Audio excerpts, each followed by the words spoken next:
በኑሐሚን ድራማ ላይ አዲስ ነገር ተከስቷል። በሌላ በኩል ደግሞ በጣም የሚያሳዝን ነገሮችም አሉ። አዲሱ ነገር ምንድን ነው ካላችሁኝ የናሆም እናት መታለች። አምራን እንደዚህ እያሰቃየቻቸው ነው ያለችው። ይሄን መቅን ይሰጣለሁ ወይም የእሷ ነው ተመሳሳይ የሆነው ስለተባለች ምን ነው ታውቃላችሁ ምን እንደተመኘ ሆነ ውድ ቤተሰቦቼ የናሆምን እናት ምርመራ አድርገውላት ምን ነው የናሆም እናት ኤሚ ጋር በተመሳሰለ እንደው አምራን እረር ብላ በቀረች። ቤተሰብ ሰው ግን በዚህ ደረጃ የሰው ነፍስ ሊጠፋ ትንሽ እየቀርቶት ሰው እንዴት በዚህ ደረጃ ይጨክናል? ውድ ቤተሰቦች ሰው እንዴት በዚህ ደረጃ ሊጨክን ይችላል? እኔ በጣም ነው ያሳዘነችኝ አምራን ማለት ነው። ያው እሷ በደል አድርሰውብኛል፣ በጣም በድለውኛል ምናምን ነው አይደል የምትለው። እሺ በድለዋታል፣ ግን እሷ ካደረገችው ይበልጣል ቤተሰብ እሷ ከሰራቻቸው ስራ ይበልጣል። ናሆምንስ ቢሆን እሷ እንደዛ ቁም ስቅሉን ከበላቸው እሱንም ቤተሰቡንም ይበልጣል። እነሱ ያደረጉባት በጭራሽ አይበልጥም፣ ከምንም አይደርስም እሷ ካደረገችው። እስኪ እናንተ ሀሳብ አስተያየታችሁን ስጡኝ። ሌላው ደግሞ ውድ ቤተሰቦቼ የዳግም አባት ትክክለኛ ገዳይ እሱ ነው ትላላችሁ ወይስ? እርግጠኛ ነኝ መቼም ወይዘሮ ዝናሽ ይሄንን ነገር አላደረገችውም። አቶ ለይኩንም ቢሆን በጭራሽ ይሄንን ነገር አላደረገውም። ስለዚህ ከአቶ ሰንበቱ ውጪ ማንም ሊያደርገው አይችልም። እስኪ እናንተስ ምን ትላላችሁ? የኔ ቅኖች እንዴት ናችሁልኝ? ሰላም ናችሁ ወይ? ብያላችሁበት ሰላማችሁ ብዝዝት ትርፍርፍ ይበልልኝ። ለዚህ ቻናል አዲስ ከሆናችሁ ሰብስክራይብ አድርጋችሁ የደወል ምልክቷን በመጫን ቤተሰብ ሁኑ። ነባር ቤተሰቦች ደግሞ ላይክ ማድረጋችሁን አትርሱ።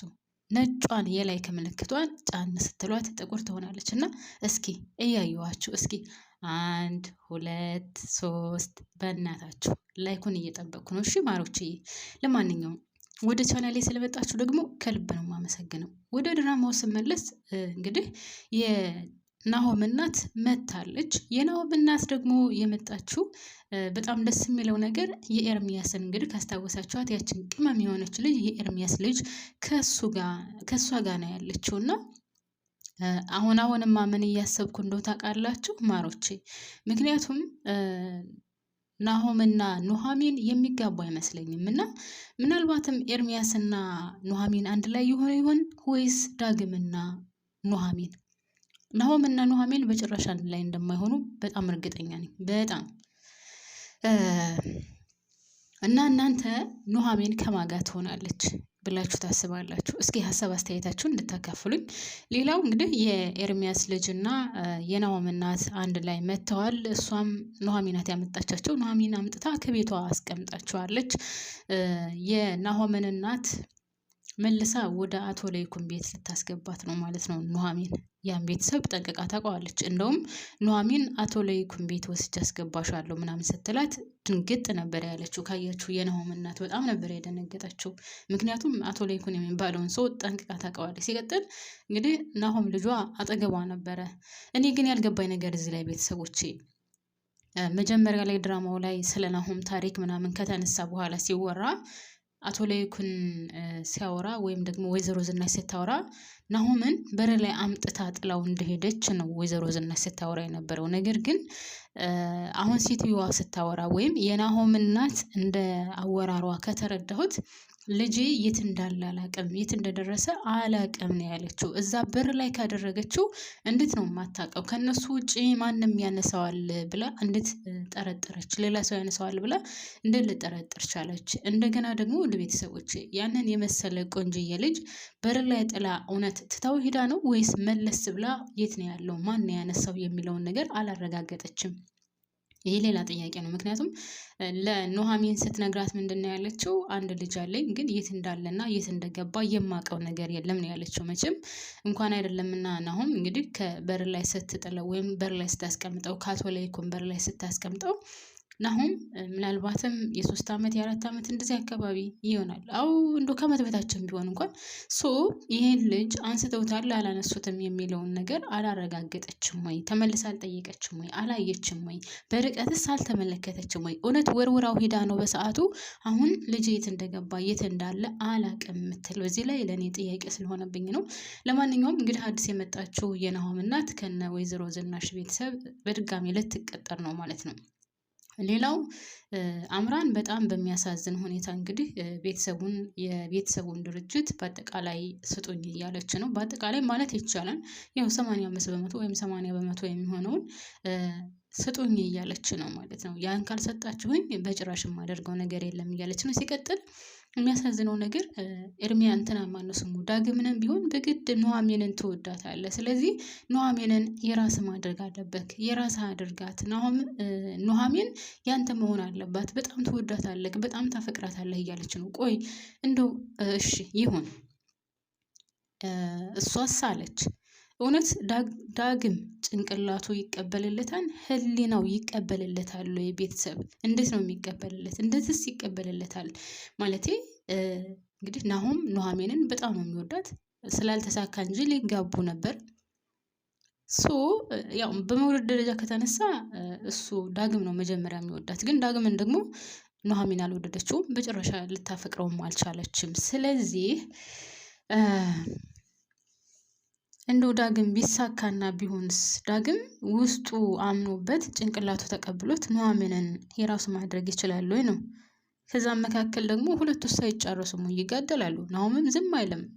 ምንም ያው ሴት በሴት የመጣ ነገር እሳት ነው መብረጃ የለውም ይባላል። እና ዳግምስ ምን አይነት ጭንቅላት ቢኖረው ነው ይሄንን ነገር ከወንድሙ ቀምቶ የራሱ የሚያደርገው? በዛ ላይ ብትወደው እንኳን እሺ እሷ ብትወደው ኖሮ በአንድ በኩል ፍቅር፣ በአንድ በኩል ደግሞ ታውቃላችሁ በጣም ከባድ ነው። እሷ አትወደውም፣ እሱ ነው የሚወዳት፣ በጣም የሚያፈቅራት። ስለዚህ ሁለቱ አንድ ላይ ይሆናሉ ማለት በጣም ዘበት ነው።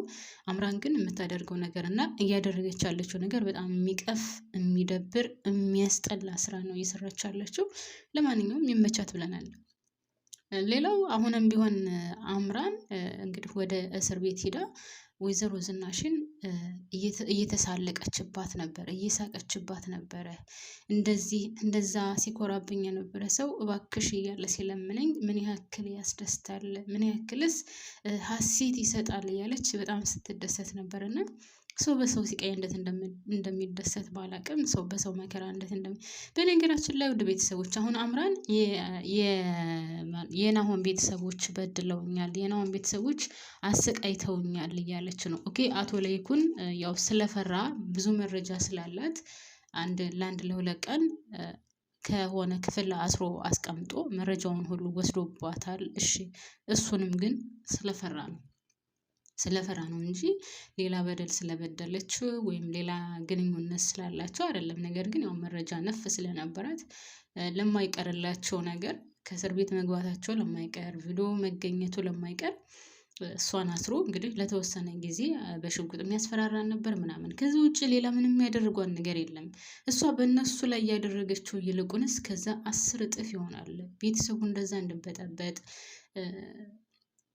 ወይዘሮ ዝናሽ ያላስወረደችውን ልጅ አስወርዳለች። እሷ ናት ያስወረደችብኝ ብላ ቤተሰቡ በአንድ እግሩ እንዲቆም ያደረገችው እሷ ናት።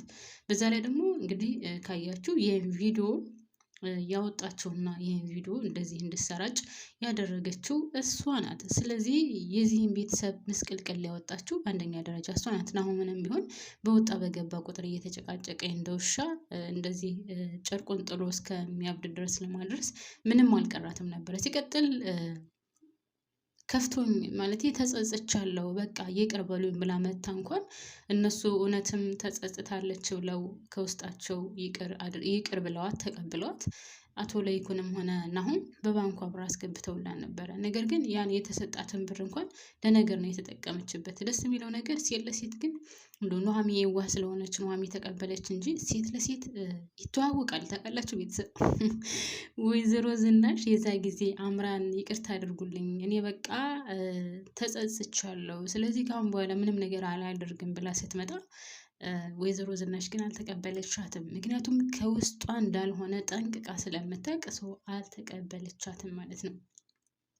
ሌላው እንግዲህ ኤሚ ቶሎ ሕክምናውን ማድረግ አለባት፣ ያለበለዚያ በሽታው በሰውነቷ ውስጥ እየተሰራጨ ስለሆነ ትልቅዬ ችግር ይደርሳል ምናምን ተብላለች። እና አምራን ማለቴ ኤሚ ደግሞ በጭራሽ የዚችን ሴትዮ ደም አልወስድም፣ አልፈልግም፣ እሞታለሁ፣ ብሞት ይሻለኛል እንጂ በጭራሽ የዚችን ሴትዮ ደም መውሰድ አልፈልግም እያለች ነው። ነገሩ ትንሽ ከበድላል በነገራችን ላይ እንግዲህ የዚችን ሴትዮ ደም ለምን አትወስድም?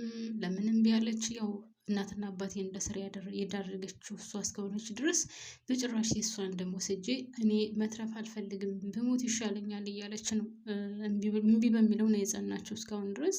ነገር ግን ዶክተሩ ደግሞ በሽታው በሰውነቷ ውስጥ ተሰራጭቷል፣ ቶሎ ወደ ውጭ ሀገር ሄዳ ካልታከመች ችግር ይደርስባታል ወይም በጣም አስጊ ነው ብሎ አስጠንቅቆ ተናግሯል ማለት ነው። በመካከል ግን እንግዲህ የዳግም አባት እስካሁን ድረስ ምንም ያለው ነገር የለም። ደስ የሚለው ነገር ዘሪሁን የሚባለው የወይዘሮ ዝናሽ የቅርብ ሰው የተባለው ከዛ ከሞተው ጋር የነበረው እንግዲህ ሂዶ ቃሉን ለፖሊስ ሰጥቷል። ሁሉንም ነገር ተናግሯል።